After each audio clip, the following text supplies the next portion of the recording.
네, 반갑습니다. 청년부 예배에 오니까 반가운 얼굴들을 많이 볼 수 있게 되는 것 같습니다. 제가 중등부 때 간사로 가르쳤던 아이들도 있고, 초등부 때 가르쳤던 아이들도 있고, 또 청년부 때 가르쳤던 또 청년들도 있는데, 9년의 시간을 건너뛰어서 다시 이렇게 만날 수 있는 것도 참 은혜이고 기쁨인 것 같습니다. 오늘 하나님이 말씀 안에서 여러분들 가운데 정말 함께 예배하는 기쁨과 은혜가 넘치기를 소망합니다. 2015년 여름에 한 천재의 소녀에 관한 뉴스가 방송을 탔던 적이 있습니다. 그녀는 미국 버지니아의 토마스 제퍼슨 과학고에 다니고 있었습니다. 아버지를 따라서 초등학교 5학년 때 미국으로 유학을 갔고 수학에서 전교 1등을 하면서 굉장히 특출난 재능을 인정받게 되었습니다. 그리고 미국의 수재들이 모인다고 하는 명문 과학고에 입학하게 됩니다. 소녀는 자신의 페이스북에 각종 경시대회에서 입상한 상장들을 올리기 시작합니다. 그리고 하버드와 스탠포드대를 비롯한 여러 명문대로부터 입학했다라는 합격 통보를 올리게 됩니다. 하버드와 스탠포드대가 동시에 합격하는 것이 굉장히 이례적인 일이었기 때문에 이 뉴스는 미국 한인 사회뿐만 아니라 한국 사회 안에서도 굉장히 큰 이슈가 되고 주목을 받게 됩니다. 문제는 며칠 뒤에 네티즌들의 제보로 인해서 대회 상장과 합격증이 위조 논란에 휩싸이게 됩니다. 그제서야 언론들도 이 전말을 밝히기 위해서 대학교와 고등학교에 연락을 취하기 시작해요. 모든 것이 결국은 하버드와 스탠포드대에 합격한 적이 없다라는 통보를 받게 됩니다. 모든 것이 한 소녀의 거짓말로 밝혀지게 돼요. 대학 입학증은 위조였고 교수에게 받았다라고 이야기하는 메일은 가짜 주소였습니다. 이 뉴스를 보면서도 저도 굉장히 충격을 받았던 기억이 납니다. 사실 이 소녀는 굉장히 똑똑하고 재능이 많고 능력이 많은 소녀예요. 그런데 왜 이런 심각한 거짓말을 해야만 했을까? 많은 사람들이 이 이유에 대해서 분석할 수 있겠지만 어쩌면 이 시대와 이 사회가 만들어내고 가지고 있는 학벌주의와 성공주의와 학력 만능주의가 만들어낸 잘못된 결과인 것은 분명해 보입니다. 사단은 이러한 방법으로 우리를 교묘하게 공격합니다. 좋은 능력과 좋은 학력과 스펙이 없으면 이 세상 가운데 너희는 루저가 될 수밖에 없고 행복할 수 없는 것처럼 하나님과 세상 속에서 사용되지 못할 거라는 착각에 빠져들게 만들어요. 이런 마음들이 이 시대를 살아가는 청년들의 마음 가운데 얼마나 많이 있는지요. 오랜 시간 청년 사역을 하면서 이 시대의 청년들이 얼마나 취업하기 어려운지, 얼마나 치열하게 살아가는지를 계속 보게 됩니다. 작년 하반기 공채 기간에도 제가 섬겼던 청년부에서 정말 많은 청년들이 입사의 원서를 냈고 기도 제목을 요청하고 상황들을 나눠줬어요. 한두 곳 원서 넣은 게 아니라 수십 장 정말 많은 회사의 원서를 넣고 소식을 기다리고 때로는 시험과 면접까지 봅니다. 들려오는 소식들은 기쁜 소식보다 오히려 가슴 아픈 소식들이 참 많아요. 그런 소식들을 수도 없이 이 땅에 살아가는 청년들을 마주하며 살아가야 되는 현실이에요. 어느 순간에는 너무나 좌절이 되고 절망적인 마음 때문에 저에게 전화를 걸어서 하소연해보기도 합니다. 하나님이 저를 사용하시지 않는 것 같아요. 사는 게 너무나 지치고 힘이 들어요. 때로는 눈물을 흘려서 힘든 상황과 마음을 토로해봐요. 제가 해줄 수 있는 것이라고는 하나님 너를 여전히 사랑하시고 하나님 너를 귀하게 사용하실 거라는 말밖에 없어요. 그리고 그 청년을 위해서 기도해 주는 것밖에 없죠. 우리는 누구나 이런 상황과 이런 마음들을 갖곤 합니다. 2007년 맑은샘 광천교회 초등부 사역을 섬기게 되었습니다. 처음 전도사가 돼서 젊은 패기에 얼마나 기쁘고 얼마나 자신감이 넘쳤던지요.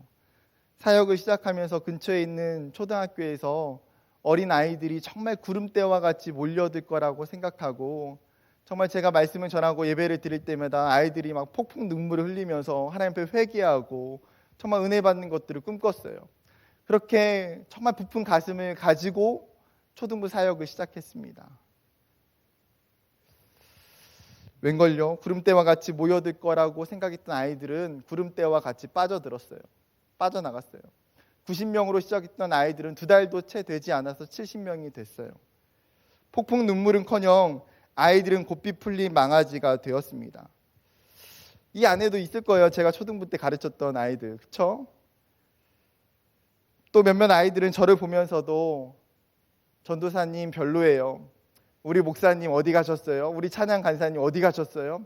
제가 어떻게 알겠냐고요. 같이 사역했던 찬양 간사님이 그 목사님 나가시면서 같이 나갔어요. 그러니까 하루아침에 초등부에 찬양 인도할 선생님 없지. 선생님들 중에서는 찬양 간사님 따로 하셨으니까 부담이 되니까 아무도 넘겨받으려고 하지 않지. 제가 오자마자 설교도 해야 되는데 오자마자 찬양까지 해야 된대요. 제가 어린이 찬양, 어린이 사역에 관심도 없었고 저는 어린이 찬양의 찬자도 몰라요.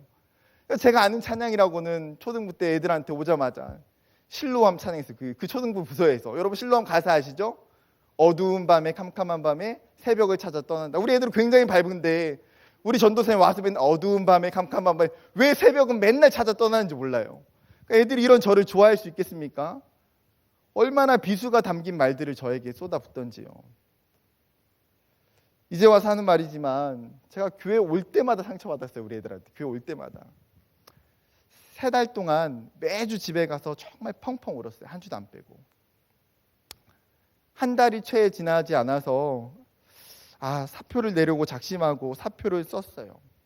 그리고 항상 가슴에 품고 다녔어요. 담임 목사님 보면 내가 반드시 사표 내겠다. 사표 내겠다. 나는 이 길이 아닌 것 같다. 전도사로서도 능력이 없는 것 같아. 그런 생각들이 매일 저를 엄습해 왔어요. 제 안에도 실패와 고통의 순간 가장 먼저 드는 마음은 외로움과 두려움이었고 사단이 이것을 슬그머니 이용해서 하나님께 쓰임받을 수 없다는 그 부정적인 마음과 실패의식과 패배주의를 슬그머니 마음속에 심어 놓았어요. 너 별로야. 너는 잘할 수 없어. 마치 도로를 달리다가 자동차 한 대가 그냥 작은 못 하나에 바퀴 하나가 펑크를 나서 정비소에 갔는데 그 정비소에서 일하는 사람이 이 자동차는 쓰지 못한다고 그냥 폐차해야 한다라고 말하는 그 억측을 부리는 것과 같아요. 그러니까 그게 이 시대의 청년들을 향해서 사단이 사용하는 전략이에요.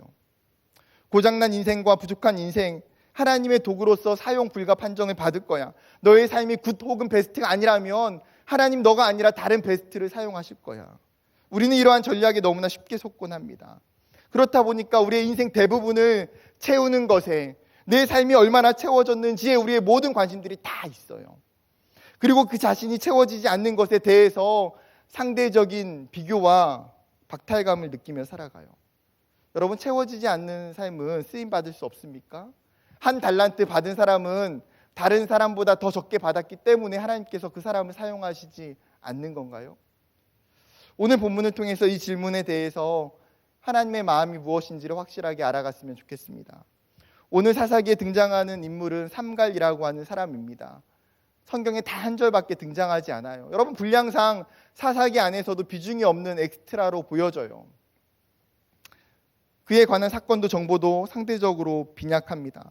삼갈의 본문은 마치 화살이 하나밖에 없는 활과 같아요. 그런데 그 하나밖에 없는 그 화살과 그 활이 사사기 주제에 정확하게 꽂혀서 하나님이 누구신지를 우리에게 분명하게 보여주고 있어요.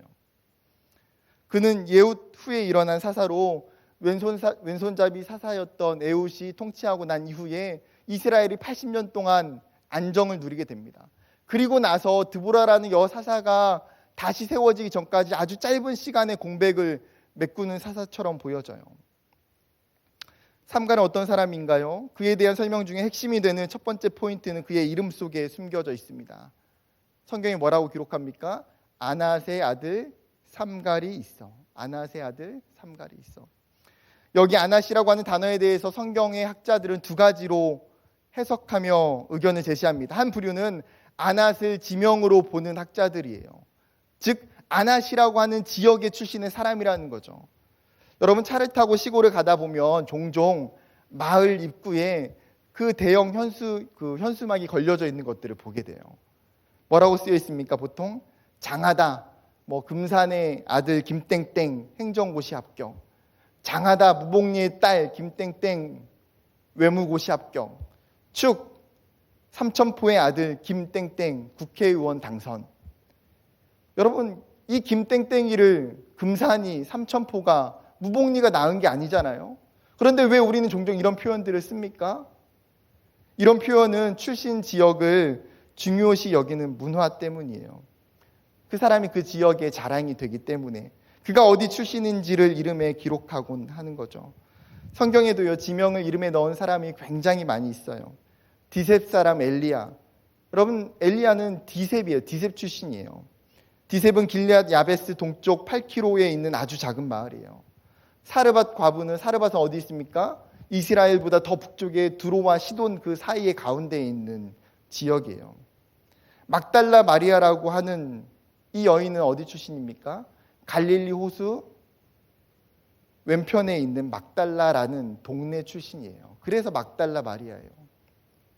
여러분, 예수님을 부를 때에도 성경에서 예수님을 뭐라고 부릅니까? 나사렛 예수라고 불러요.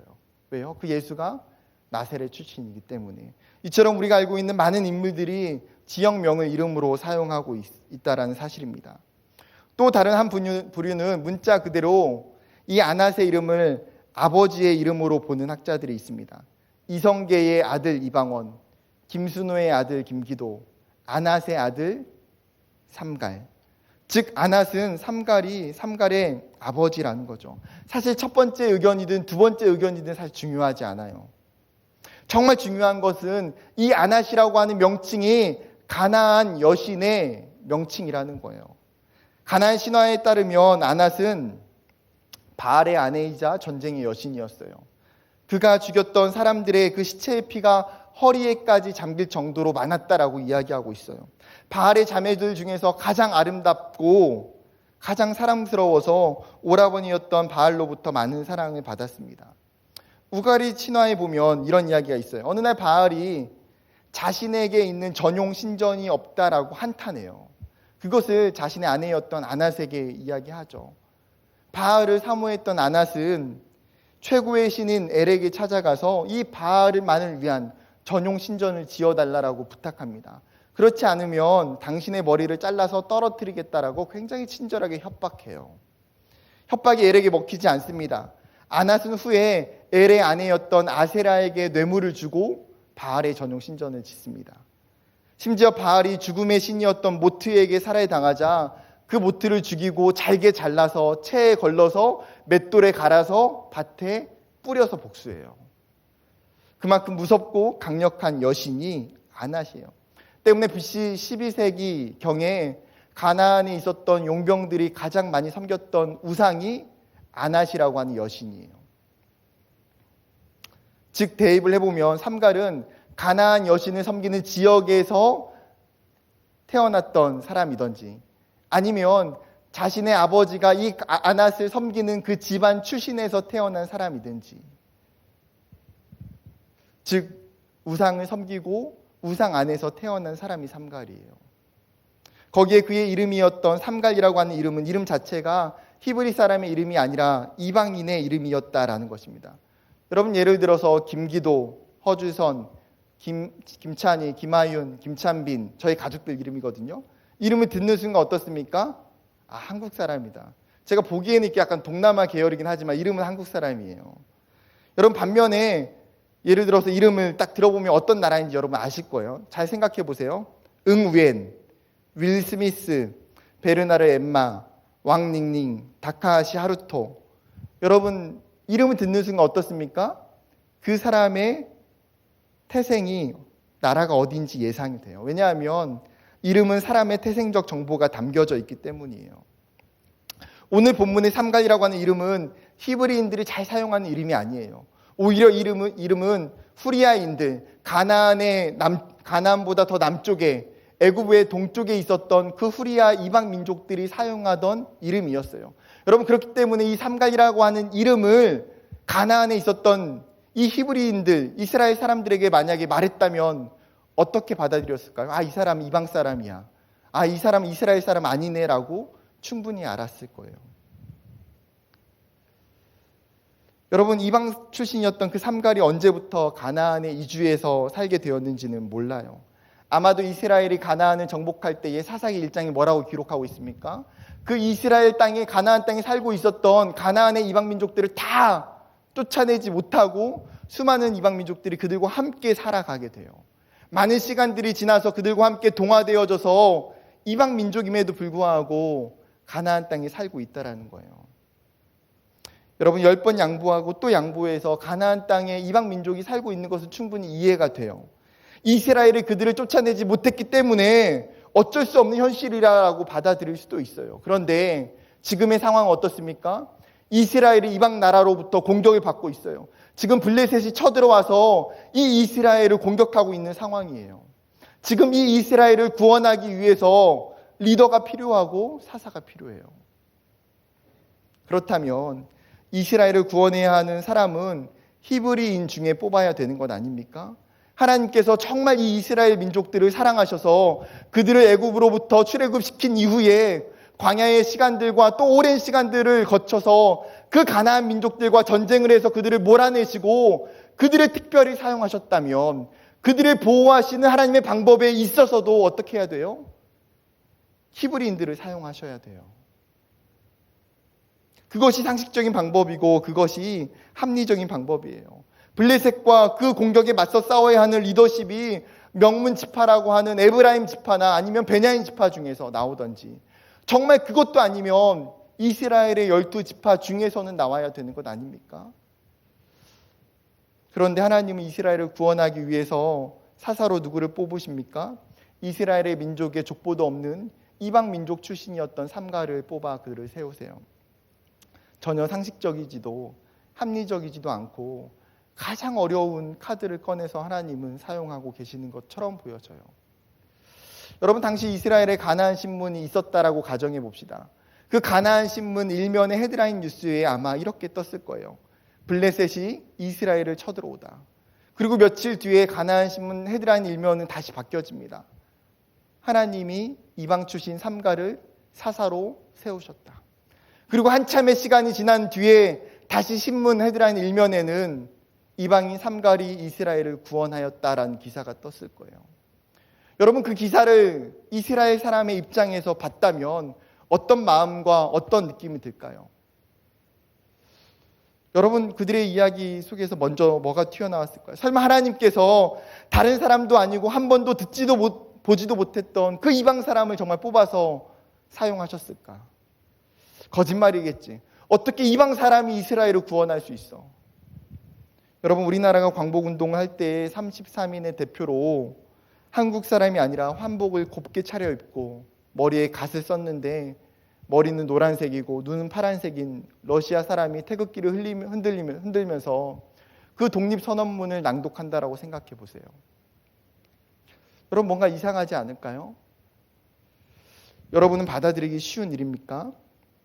좀 더 쉬운 예로 연말마다 공동체들은 내년을 섬길 새로운 리더십들을 뽑게 됩니다. 맑은생 광천교회도 국장과 엘더와 리더십을 뽑을 때에 새로운 지체가 교회에 등록한 지 8달, 6달밖에 되지 않은 그 새로운 새 가족이 국장이 되고 엘더가 되었다라고 생각해 보세요. 이 공동체에 이 교회에 5년, 10년, 15년 이상 다녔던 청년들의 마음이 어떨까요? 그것을 어떻게 받아들일 수 있을까요? 마찬가지로 당시의 사람들은 삼갈에 대해서 인정하지 못하는 반응, 그의 리더십과 권위에 대해서 어려움이 생겨났을 거예요. 너무나 납득하기 어려운 예외적인 사람이 이스라엘을 구원하기 위해서 사사로 등장하고 있다라는 거예요. 그런데 여러분 이것은 인간적인 측면에서의 어려움이지 하나님의 측면에서의 어려움이 아니에요. 그것은 하나님의 방법이에요.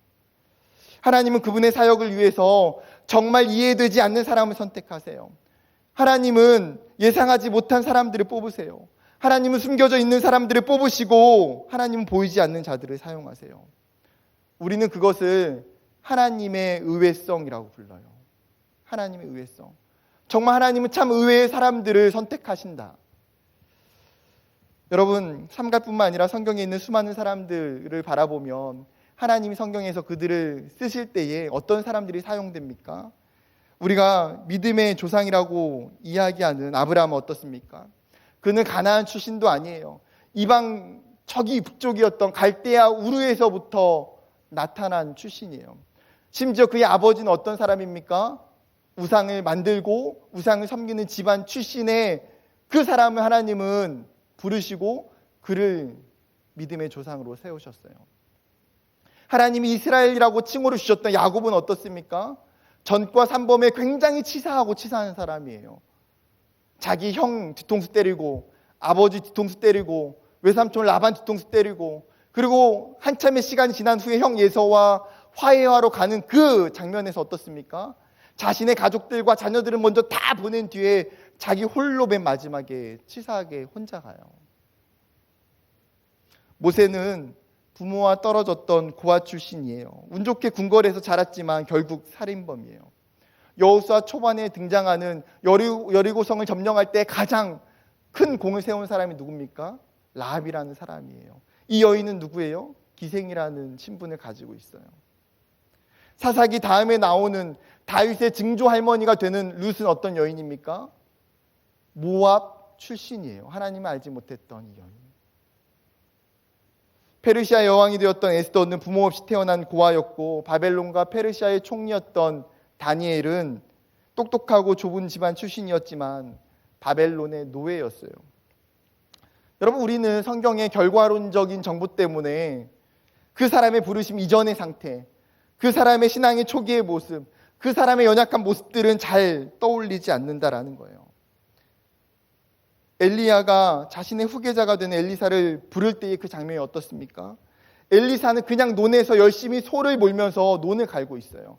그때 엘리야가 찾아가서 그에게 자신의 겉옷을 던져서 지금부터 나를 따라오라고 이야기해요.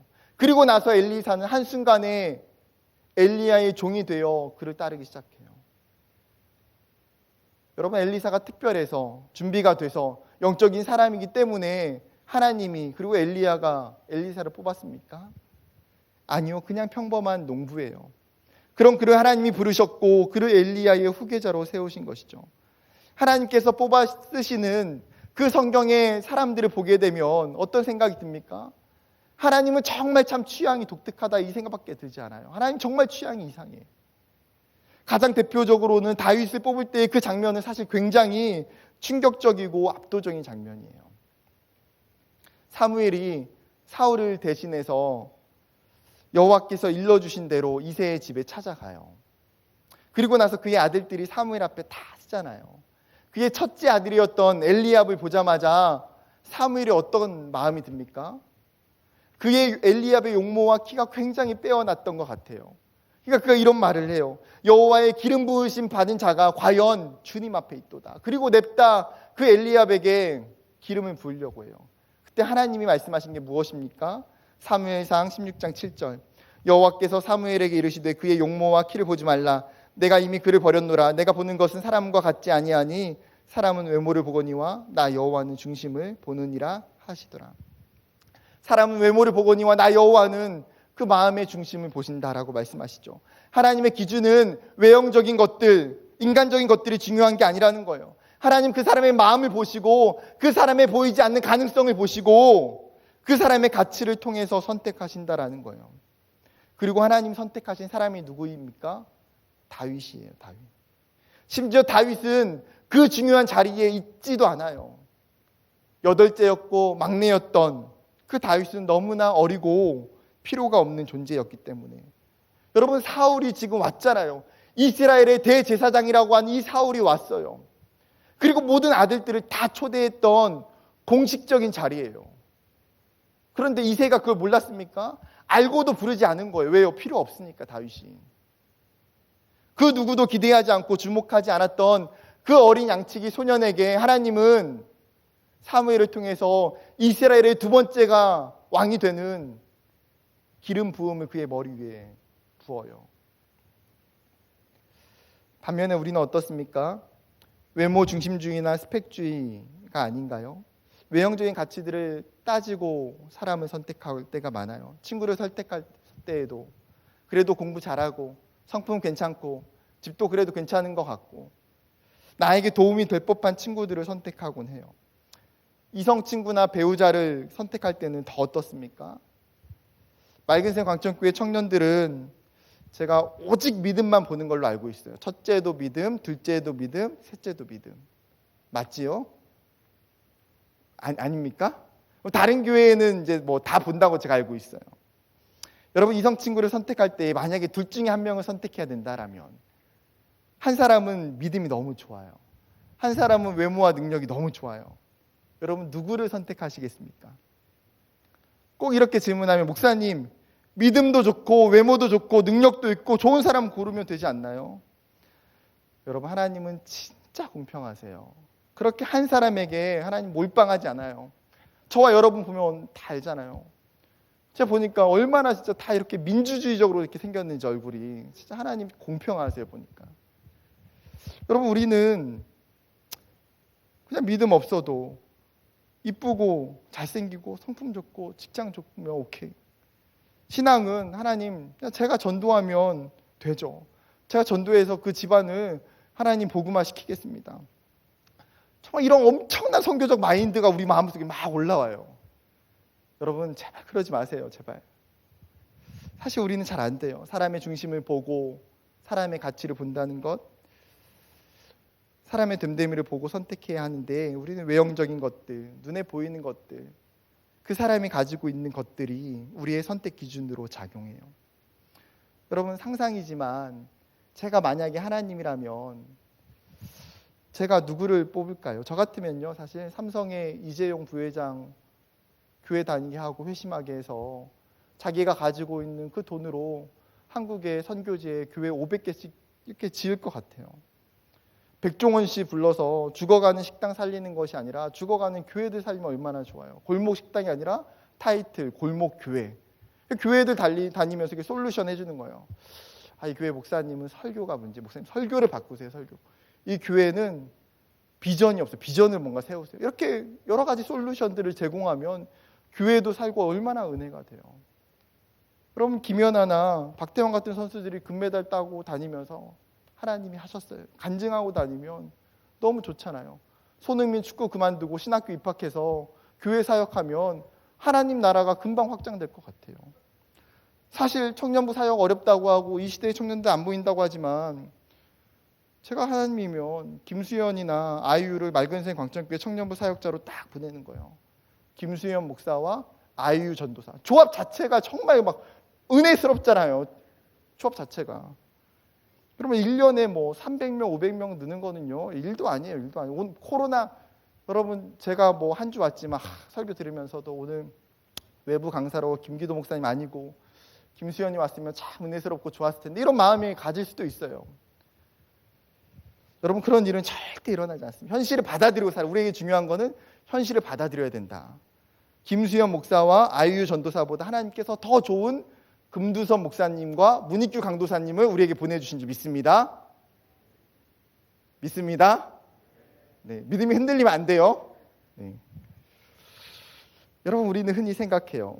하나님 나라의 확장과 사역을 위해서 세상이 말하는 영향력 있고 인기가 있고 준비된 사람들을 쓰셔야 하는 건 아닙니까? 하나님 좋은 스펙과 학벌 혹은 4, 5대 기독교 집안의 출신을 사용하면 좋지 않을까요? 그런데 하나님은 우리와 정반대의 선택을 하신다라는 거예요.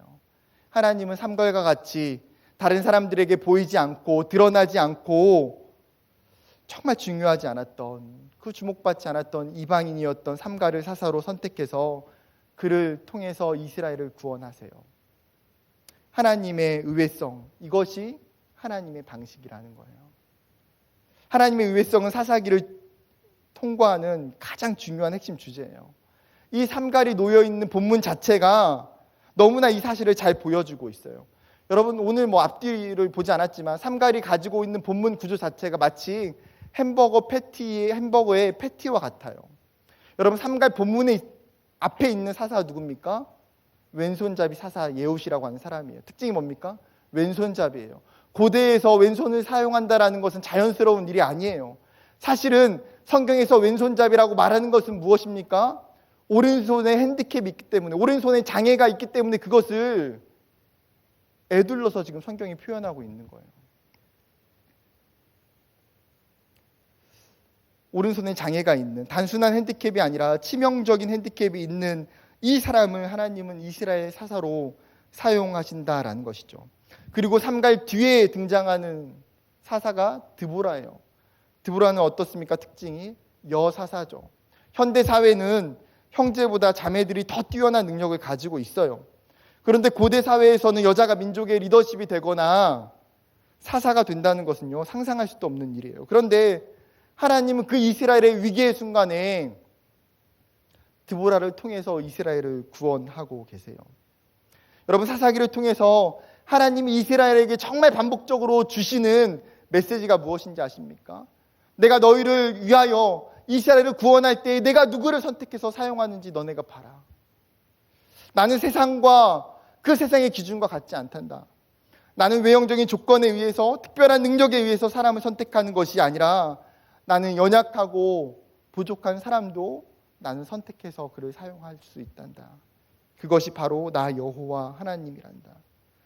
우리는 너무나 준비된 사람, 준비된 일꾼, 준비된 상황과 환경이 있어야만 하나님의 교회와 이 세상을 섬길 수 있다라고 착각에 빠져요.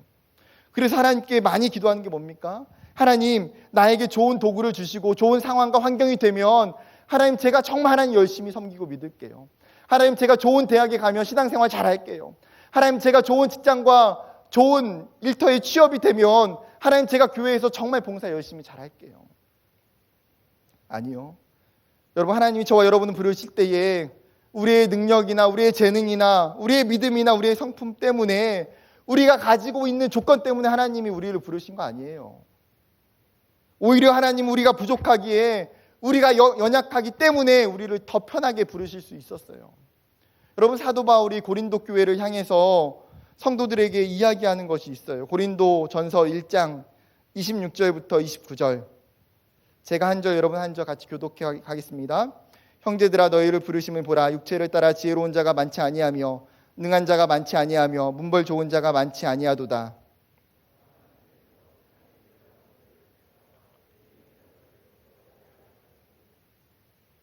성이 약한 자를 택하사 강한 자들을 부끄럽게 하려 하시며, 하나님께서 세상에 천한 것들과 멸시받는 것들과 없는 것들을 택하사 있는 것들을 폐하려 하시나니, 이는 아무 육체도 하나님 앞에서 자랑하지 못하게 하려 하심이라. 지금 바울이 고린도 교회 성도들을 통해서 이야기하는 게 뭡니까? 너희가 하나님 앞에서 처음 부르심을 받았을 때를 생각해 보라는 거예요. 너희가 세상적인 기준으로 인해서 지혜 있는 사람도, 문벌 좋은 사람도, 재물 있는 사람도, 권력과 가문 좋은 사람도 없었다. 그런데 하나님께서 미련한 자들을 택하셔서 지혜 있는 자들을 부끄럽게 하시고, 하나님께서 약한 자들을 택하셔서 강한 자들을 부끄럽게 하신다. 세상에서 볼 때에는 비천하고 멸시받고 아무것도 아닌 자들로 여겨질 수 있지만, 그런 자들을 통해서 오히려 세상에서 유력하고 힘 있는 자들을 이기게 하시고 다스리게 하신다라는 거예요. 여러분, 왜요? 왜 그렇습니까? 하나님 앞에서 우리의 인간적인 자랑을 내세우지 못하도록, 오직 그 하나님의 능력과 그 하나님의 은혜만 선명하게 드러낼 수 있도록, 그렇게 하나님은 부족한 우리를, 연약한 우리를 이 자리로 하나님의 자녀로 부르셨다라는 사실이에요. 부끄럽지만 제 간증 하나 나누도록 하겠습니다.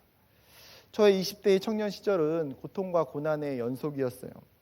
21살에 하루아침에 아버지가 암 선고를 받고 5번의 대수술과 32차의 항암 치료 끝에 군대 말년 휴가 때 아버지를 천국으로 떠나보내야만 했어요. 아버지가 아프실 때 저희 집에 있었던 전 재산이 통장에 있었던 300만 원이 전부예요. 아버지가 돌아가시고 저의 삶과 신앙은 한순간에 밑바닥으로 떨어졌어요. 학교 다닐 때 학교에서 안 해본 근로가 없이 다 했어요. 점심에 학교 식당에서 식판 닦고, 저녁에는 식당 청소하고, 공강 시간마다 도서관 가서 사서하고, 저녁에 기숙사 야간 순찰 들고, 빨간 날이나 토요일 날 되면 이런저런 막노동 다니고, 그때는 사람들 만나는 게 너무나 싫어서 대인기피증에 걸려서 한동안 한참 기숙사에만 처박혀 있었던 적도 있어요. 하나님이 너무나 싫고 너무나 원망이 돼서 1년이 넘는 시간 동안 하나님께 대들고 욕도 해봤어요. 내 안에 하나님에 대한 사랑하는 마음이 없고 믿음도 전혀 보이지 않고, 결론은 신대원에 가지 말아야지. 광야와 같은 시간들을 보내며 스스로에게 거는 기대감도 완전히 사라졌어요. 무슨 목회를 제대로 할 수 있을까? 무슨 좋은 사역자가 될 수 있을까? 과연 내가 행복할 수 있을까? 과연 좋은 가정과 좋은 배우자를 만날 수 있을까? 의심과 낙심이 점점 저를 사로잡아 갔어요. 그런데 그런 저에게 하나님이 다시 찾아오셔서 제 마음속에 분명히 알려주신 것이 있었어요. 기도해, 내가 너를 사랑한다. 내가 너를 사랑하는 것은 너가 무엇을 했기 때문에 사랑하는 것이 아니라 너의 존재 자체를 내가 사랑한단다. 하나님은 우리의 삶의 과정과 결과 때문에 우리를 사랑하시지 않으세요. 우리가 무엇을 했기 때문에, 여러분이 어떤 섬김과 봉사를 했기 때문에 하나님 사랑하시지 않아요. 우리가 가지고 있는 집안과 학벌과 스펙과 여러 가지 때문에 하나님 여러분 사랑하시지 않아요. 우리는 왜 하나님의 그 순수하고 하나님의 그 온전한 사랑을 오해하고 매도합니까? 예수 그리스도가 십자가에 달려서 죽으신 것에 있어서는 우리의 행위와 우리의 노력은 0.1%도 들어가지 않아요. 하나님은 우리의 있는 모습 그대로, 우리의 연약한 그대로 그 모습을 아시고 사랑하시는 분이에요. 그렇기 때문에 하나님은 연약한 우리를 부르시고 사용하시는 거예요. 여러분 주위를 둘러보면 여러분 친구들 중에 나보다 더 믿음 좋을 만한 친구들, 나보다 더 순종적이고 헌신적인 친구들, 나보다 더 예배 잘 드릴 수 있는 사람들, 나보다 더 성품 좋은 사람들 여러분 많아요. 그런데 하나님의 의외성 때문에, 그 하나님의 의외의 사랑이 여러분을 지목하셨기 때문에 여기 있는 거예요. 누군가 예배드리면서 나는 믿음도 없고 내가 여기 있는 의미도 잘 모르겠고 나는 그냥 어쩔 수 없이 이 자리에 또 온라인으로 예배를 보고 있다라고 생각하는 사람이 있을 수도 있어요. 아니요. 하나님이 연약하고 부족하고 믿음 없는 여러분을 의도적으로 부르셨어요. 자랑할 수 없도록, 하나님의 은혜만 이야기하도록. 청년의 시기를 보내면서 나의 하나님이 어떠하신 분인지를 아는 것이 굉장히 중요해요. 성경에 나타나는 하나님, 그 하나님이 사람들을 사용하실 때 어떻게 반응하시는가. 오늘 사사기는, 오늘 삼갈의 본문은 그 하나님에 대해서 명확하게 이야기하고 있어요. 하나님은 의외의 하나님이시다. 그 하나님 때문에 우리가 선택될 수 있고 하나님의 자녀가 될 수 있다는 사실이에요. 내가 실수하고 내가 때로는 연약하고 넘어질지라도 우리를 품으시고 일으키시는 그분, 그 하나님의 한없는 사랑과 자비하심 때문에 저 여러분이 하나님의 자녀이고 지금도 이 자리에 있는 줄 믿습니다. 다시 본문으로 돌아와서 삼갈이 주는 두 번째 포인트는 우리에게 이제 중요한 태도와 삶을 이야기해 줍니다. 오늘 본문을 한 번 더 같이 읽어볼까요? 시작. 예웃 후에는 아낫의 아들 삼갈이 있어 소 모는 막대기로 블레셋 사람 600명을 죽였고 그도 이스라엘을 구원하였더라. 여러분, 삼갈이 블레셋 사람들을 죽일 때에 뭘로 어떻게 죽였습니까? 그도 소 모는 막대기로 블레셋 사람을 쳐서 600명을 죽였다라고 성경이 기록하고 있어요. 삼갈은 특별한 군인이 아니에요. 그에게 좋은 무기, 좋은 칼과 창과 방패가 있어서 블레셋 사람들과 싸워서 이겼다라고 성경이 말하지 않아요. 그의 손에 들려져 있던 것이 무엇입니까? 그가 항상 가지고 다녔던 소 모는 작은 막대기. 소가 그 밭에 갈 때에 왼쪽으로 오른쪽으로 잘못 치우치면 두들겼던 그 작은 막대기. 그 작은 막대기 하나로 블레셋 사람을 600명이나 쳐서 죽여요. 그 초라하고 볼품없는 막대기를 하나님께서 사용하실 때에, 하나님의 손에 들려질 때에 의외로 놀라운 무기가 된다는 것을 성경이 너무나 분명하게 우리에게 말씀해 주고 있어요. 여러분, 다윗이 골리앗과 전쟁에서 싸우러 갈 때에도 그 장면에 보면 어떻습니까? 전쟁에 나가는 그 다윗에게 사울이 자신의 좋은 칼과 갑옷과 방패를 줘요. 그런데 다윗이 그것들 다 내려놓고 다 버리고 뭐 가지고 갑니까? 자기가 항상 그 광야에서 양을 칠 때에 가지고 다녔던 그 작은 물매 하나 가지고 가요. 그 물매로 다윗은 골리앗을 쓰러뜨리고 이겨요. 하나님께서 우리에게 허락하신 작은 도구들, 은사들, 달란트들이 있어요. 어떤 경우는 정말 이것도 달란트일까? 이것도 하나님이 사용하실까라는 의문이 들기도 해요. 간혹은 나의 달란트가 상대적으로 다른 사람들과 비교해서 적게 보이기도 해요. 볼품없어 보이기도 해요. 하지만 오늘 삼갈은 우리에게 분명히 이야기하는 것이 무엇입니까? 소 모는 막대기이지만 그것이 하나님의 손에 들려 있을 때에 하나님의 강하고 놀라운 무기로 사용하신다라는 거예요. 중요한 것은 내가 어떤 사람인가, 내가 얼마나 준비되었고 나에게 있는 무기가 무엇인가 하는 게 아니에요. 하나님께서 부족하고 연약한 나를 사랑하시고 나를 하나님의 교회와 그 나라 가운데 사용하시길 원하시기 때문에 내가 가지고 있는 것을 사용하면서 살아가는 삶이 되는 거예요. 예수님이 달란트 예화를 말씀하셨던 것을 떠올려 보면 어떤 사람에게 5달란트를 주고 어떤 사람에게 2달란트를 주고 어떤 사람에게 1달란트를 줘요. 주인이 한참의 시간이 지난 후에 다시 찾아와서 그 종들을 불러서 지금까지 어떻게 지냈는지에 대한 이야기를 들어요. 여러분, 그때의 중요한 포인트가 무엇입니까? 이문을 남겼느냐 남기지 못했느냐 이것인가요? 다른 애들이 열심히 일해서 돈을 벌었는데 너는 왜 돈을 벌지 못했느냐 이건가요? 아니요. 달란트 비유의 핵심은 그 주인의 달란트를 사용하면서 사는 거예요. 한 달란트 받은 사람과 같이 그냥 그것을 땅에 묻어두고 주어진 달란트와 시간을 허비하며 살아가지 말라고 이야기하는 거예요. 하나님이 종들에게 바라는 것은 내가 이 땅 가운데 너에게 준 것들, 너에게 맡긴 것들, 그것들을 성실하게 정직하게 사용하며 살아가기를 원한다. 여러분, 우리에게 지금 몇 달란트를 받았는가? 저는 중요하지 않다고 생각이 들어요. 우리 스스로 돌아봐야 되는 것은 하나님이 지금 내 삶에 주셨던 달란트를 나는 지금 사용하며 살고 있는가? 그것을 통해서 내가 정말 하나님의 기쁨과 영광이 되는 삶을 살고 있는가? 하나님 나에게 주신 달란트와 은사들을 가지고 하나님의 교회와 하나님의 나라를 나는 이롭게 세워가고 있는가? 바로 이 사실이죠. 이 시대를 살아간 청년들이 더 이상 내가 가지고 있는 것과 다른 사람들이 가지고 있는 것을 비교하면서 살아가지 않았으면 좋겠어요. 그 비교 때문에 하나님이 나에게 주셨던 그 소중한 막대기를 하찮은 것으로 여기지 않았으면 좋겠어요. 하나님은 소음 오는 막대기도 사용하시는 분이다. 하나님은 모세가 가지고 있었던 그 나무 막대기를 통해서 홍해를 가르시고 반석에서 물이 나게 하시고 수많은 이적과 기적을 행하셨던 하나님이에요.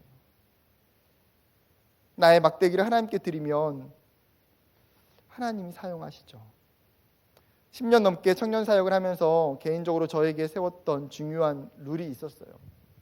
그것은 다른 사람과 비교하지 말고 하나님이 내게 주신 은사로만, 하나님이 내게 주신 강점으로만 사역한다라는 거예요.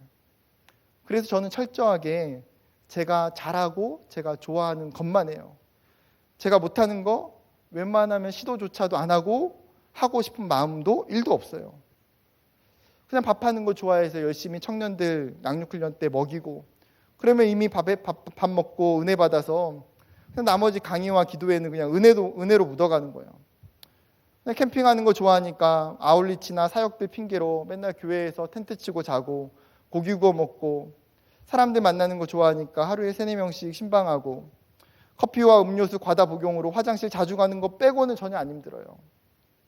운동하는 거 좋아해서 청년들 꼬셔가지고 족구하고 풋살하고 짜장면 시켜 먹고. 돌이켜보면 철저하게 청년들을 위한 사역이었는지 나를 위한 것인지 굉장히 그 경계가 애매모호할 때도 있어요. 솔직히 인정해요. 그래도 그 모든 것이 한 가지 룰 안에 있어요. 나에게 주신 것으로만 사역한다. 하나님이 나에게 주신 막대기로만 살아간다. 그게 하나님이 말씀을 통해서 저에게 알려주신 거였기 때문이에요. 사랑하는 여러분, 성경은 우리 손에 무엇이 있는지를 중요하게 여기지 않아요. 그 손에 있는 것을 가지고 하나님 앞에 나 자신을 드리는 것을 중요하게 여기시죠. 우리 자신을 하나님께 드리기만 하면 그 하나님이 강하고 의로운 손으로 여러분의 삶에 붙드시고 여러분에게 있는 은사와 달란트와 여러분의 것들을 마음껏 사용하실 거예요. 여러분의 소 모으는 막대기를 하나님께 드리세요. 그리고 그것들을 이 청년의 때에 정말 열심히 기쁘게 사용하며 사는 인생 되기를 주님의 이름으로 축복해요. 말씀을 정리하려고 합니다. 여러분, 어쩌면 우리는 이 시대의 삼갈이에요. 이방인이고 연약하고 참 부족한 거 많고, 그런데 하나님은 우리를 사사로 부르셨어요. 이 시대 가운데에 하나님이 이 시대와 교회를 위하여 여러분의 삼갈과 같이 부르셨어요. 하나님이 나를 얼마나 사랑하시는지, 하나님이 나를 얼마나 귀하게 여기시는지, 내 능력과 내가 가진 것 때문에 하나님이 나를 사랑하고 부른 것이 아니라 하나님이 여러분의 중심과 가치를 아시고 부르시고 자녀 삼아 주셨다라는 사실을 기억했으면 좋겠어요. 그리고 여러분에게 있는 것들을 정말 이웃들에게 하나님의 나라와 교회를 위해서 기쁘게, 감사하게, 즐겁게 사용하며 살아가는 저와 여러분 되기를 주님의 이름으로 축복합니다.